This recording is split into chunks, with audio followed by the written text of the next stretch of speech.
हम गुंजन चौधरी मैथिली गुंजन चैनल पर एकटा बेटा विवाहक गीत प्रस्तुत करऽ जाइ छी।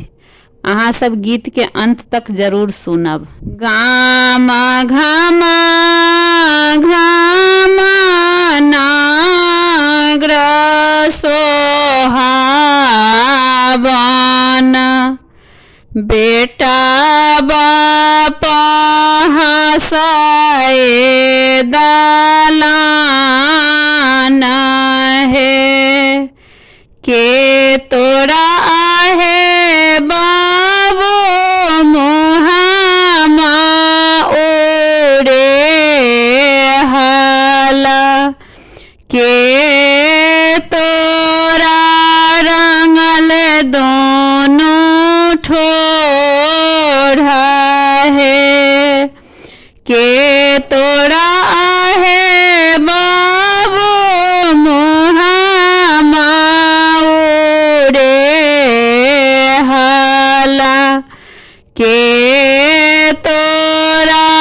रंगल दोनों ठोड़ा है, के तोरा है बाबू मुहामा नीरे खाला, कोने नागरा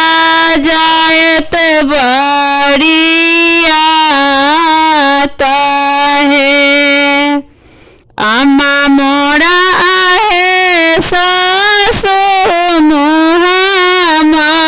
उड़े हाला, बहिनी रंगला दोनों ठोड़ा है, अम्मा मोरा है सासु मुहामा उड़े हाला, बहिनी रंगला दोनों ठोड़ा है, बाबा मोरा है सासु मुहामा नीरे खाला, फलना नागरा जायत बड़ियात है, कोने बाबा साजल इरी जमीरी जिया,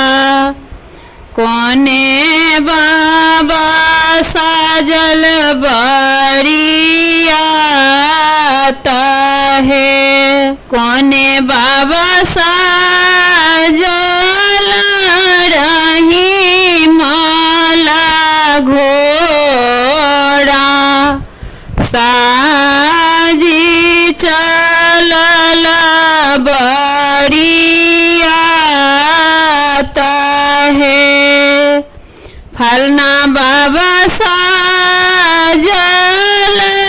इरी जमीरी जिया, फलना बाबा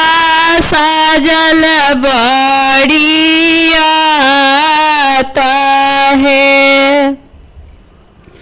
फलना बाबा साजल रही माला घोड़ा,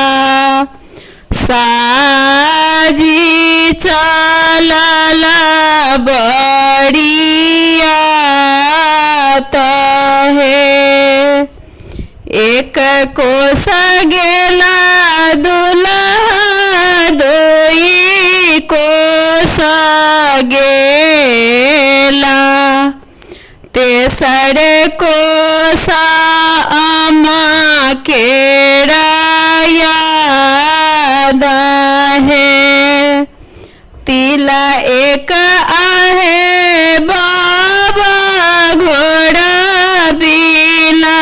माँ बहू, अम्मा सो आशीष ले बजा बहे, हम